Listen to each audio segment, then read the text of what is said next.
Guys, आपका मेरे channel नमस्ते ट्यूब में स्वागत है। मैं आपका दोस्त अविनाश।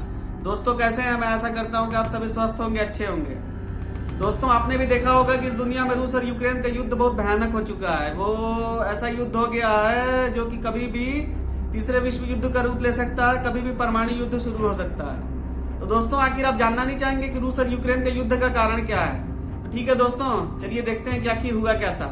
इस चीज को जानने के लिए पूरा वीडियो जरूर देखिएगा, वीडियो को स्किप मत करिएगा दोस्तों, नहीं तो आपको समझ में नहीं आएगा।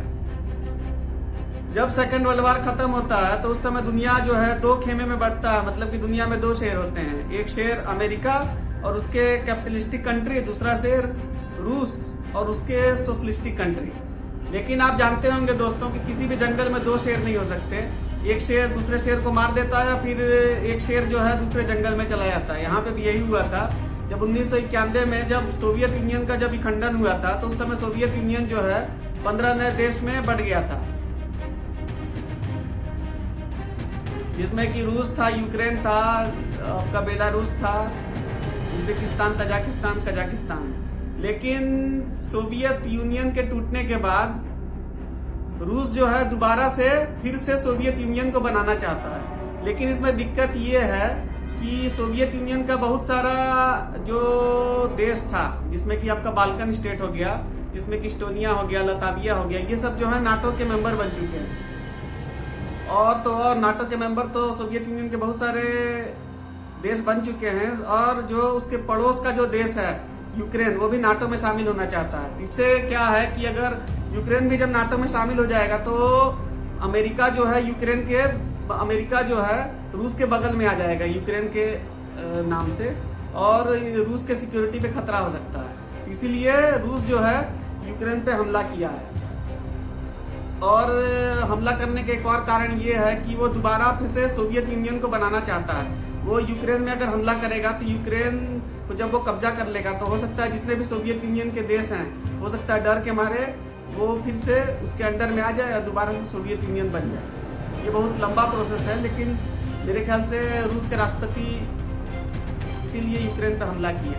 और दूसरा कारण ये हो सकता है दोस्तों, क्योंकि यूक्रेन में बहुत ज्यादा खनिज है, वहाँ पे कोयला है और भी बहुत सारा नेचुरल रिसोर्स है, जिसके लिए रूस जो है यूक्रेन पर हमला किया है। और एक और कारण ये है कि जब सेकेंड वर्ल्ड वॉर के बाद जब शीत युद्ध खत्म हुआ, तो उसके बाद जब यूएसएसआर का जब विखंडन हुआ था, तब उस समय दुनिया में दो सुपर पावर थे, लेकिन अभी एक सुपर पावर है। तो हो सकता है पुतिन चाहते हैं, मतलब कि रूस चाहता है कि दुनिया में फिर से दो सुपर पावर आ जाएं, और जिसमें से कि एक अमेरिका रहे, दूसरा रूस रहे। ये भी एक कारण है जिसके चलते रूस जो है यूक्रेन पे हमला कर रहा है। और दोस्तों मैं आपको एक चीज और बता रहा हूँ कि इस युद्ध से आखिर दुनिया के देश को क्या सीख मिलता है। देखिए, दुनिया के देश को ये सीख मिलता है, पहला सीख ये है कि जो पुराने सुपर पावर थे, जो कि आपका अमेरिका था, इंग्लैंड था, फ्रांस था, जर्मनी था, इटली था, रूस था, इन लोग के पास भी अब इतना ताकत नहीं रहा कि इन लोग किसी भी देश को पूरी तरह से हरा सके। जैसे कि आपने देखा होगा कैसे अमेरिका जो है रातों रात अफगानिस्तान को छोड़ के भागा था, और रूस भी जब शुरुआत में यूक्रेन पे हमला कर रहा था तो उसको लग रहा था कि वो कुछ ही दिन में या फिर कुछ ही हफ्ता में वो यूक्रेन को हरा देगा, लेकिन एक साल हो गया अभी तक वो उसको हरा नहीं पाया। और दूसरा पॉइंट ये है इस युद्ध से जो निकल के आता है कि किसी भी देश को किसी भी देश के बहकावे में कभी नहीं आना चाहिए। जैसे कि आपको जान के बहुत आश्चर्य होगा कि शुरुआत में यूक्रेन के पास भी बहुत सारा परमाणु बम था, लेकिन वो पश्चिमी देश और अमेरिका और रूस के कहने पे अपना परमाणु बम को खत्म कर दिया। इसके चलते अभी आप देख रहे होंगे कि रूस उस पर हमला कर दिया है। तीसरा पॉइंट ये है कि हर देश को युद्ध के लिए हमेशा तैयार रहना चाहिए। युद्ध कभी भी शुरू हो सकता है, इसलिए सबसे बड़ा चीज है कि हर देश को अपने डिफेंस के बारे में सोचना चाहिए, उसको ज्यादा से ज्यादा ताकतवर बनाना चाहिए। क्योंकि ये नहीं कहा जा सकता कि युद्ध आज नहीं हो रहा है कल नहीं होगा, कभी भी युद्ध हो सकता है। तो दोस्तों जब रूस जो है जब यूक्रेन में हमला करने का जब प्लानिंग कर रहा था, तो वहाँ पे जो भारतीय लोग जो मेडिकल का पढ़ाई कर रहे थे यूक्रेन में, तो देखिए उन लोग इस युद्ध के बारे में क्या बताए थे। उन लोग को लगता था कि ये युद्ध केवल एक मजाक है, जाके सो जाना, कुछ नहीं होना। और क्या नाम वो होने लगा था, रशिया ने वापस ले लिए टैंक्स, उसका बारे में कुछ सब बकवास है, कुछ नहीं है। मीडिया कह रही है मैं तो अपनी टीआरपी बढ़ाऊंगा, आज ही बस बढ़ानी है। अभी यही हमें मसाई तो कोई न्यूज मिली है, मिलती तो है नहीं, अब मिली है इसी को खींच लेते हैं बस। यही सब चल रहा है, पता तो है ही है। फैंस बस मिल के पीछे। हाँ कुछ भी नहीं है, बस वही था कि पेरेंट्स भी ज़्यादा पैनिक हो गए थे ऑब्वियसली, कोई भी होगा।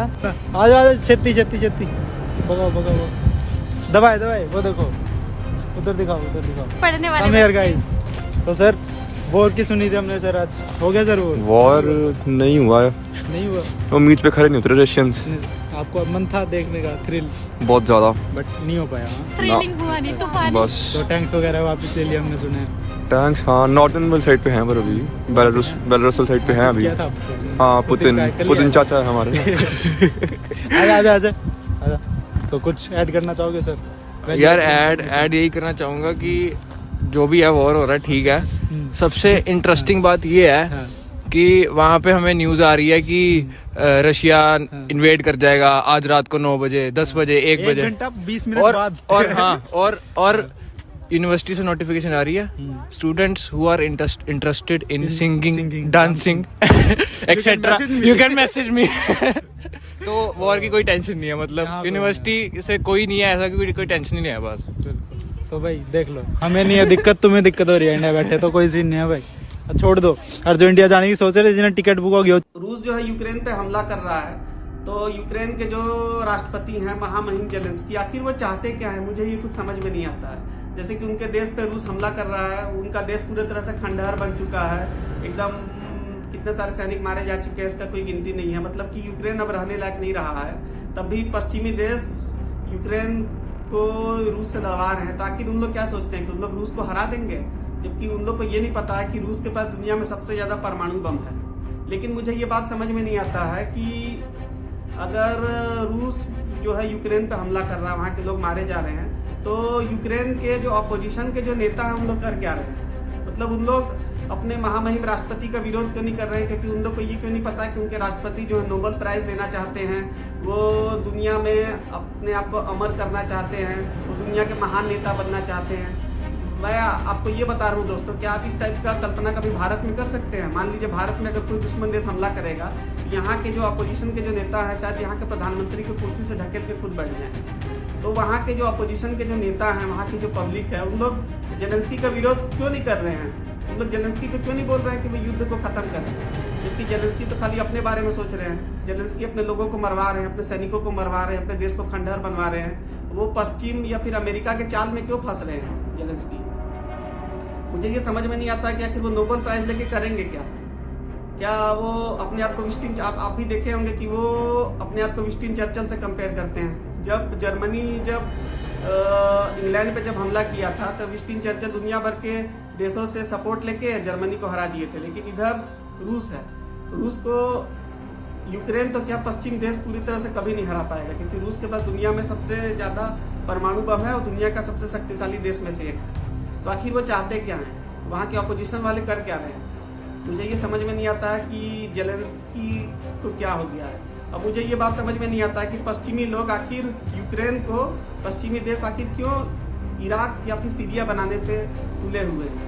क्योंकि अगर उन लोग को बोल दें कि वो जो है यूक्रेन को नाटो में शामिल नहीं करेंगे, तो हो सकता है ये युद्ध होता ही नहीं, रूस हो सकता है यूक्रेन पर हमला करता ही नहीं, या फिर जेलेंस्की भी बोल देते वो नाटो में शामिल नहीं होंगे तो ये युद्ध खत्म हो जाता। तो आखिर उन लोग युद्ध को लंबा क्यों खींचना चाहते हैं? उन लोग क्यों चाहते हैं कि यूक्रेन पूरी तरह से खंडहर हो जाए? और एक और सवाल है दोस्तों, जिसका जवाब मुझे नहीं मिला, कि जैसे कि आप जानते होंगे कि यूक्रेन और रूस का जनसंख्या दुनिया में सबसे कम है, तो आखिर वहाँ पे लड़ने के लिए सैनिक आ कहाँ से हैं, जबकि इस युद्ध को 1 साल हो गया? क्योंकि रूस का भी जनसंख्या बहुत कम है, यूक्रेन का भी जनसंख्या कम है, कि आखिर सैनिक आ कहाँ से हैं? आप कहिएगा कि यूक्रेन की तरफ से नाटो के सैनिक लड़ रहे हैं और रूस की तरफ से वैगनर सैनिक लड़ रहे हैं, लेकिन उसके अलावा भी आखिर सैनिक आ कहाँ से है? क्योंकि ये सब देश का जनसंख्या काफ़ी कम है, अमेरिका से भी कम है, भारत से तो भी कंपेरिजन नहीं है। ठीक है दोस्तों, मैंने जो आपको रूस और यूक्रेन के युद्ध के बारे में जो बताया है, अगर आपको अच्छा लगा होगा तो इसको लाइक करिए, नीचे कमेंट करिए, और मेरे वीडियो में पहले बार आए हैं तो चैनल को सब्सक्राइब करिए। ठीक है दोस्तों, मिलते हैं आपसे अगले बार किसी और टॉपिक पे, तब तक के लिए। और नीचे जो वो सब्सक्राइब का बटन है ना, उसको हिट करो, जल्दी से करो, सब्सक्राइब।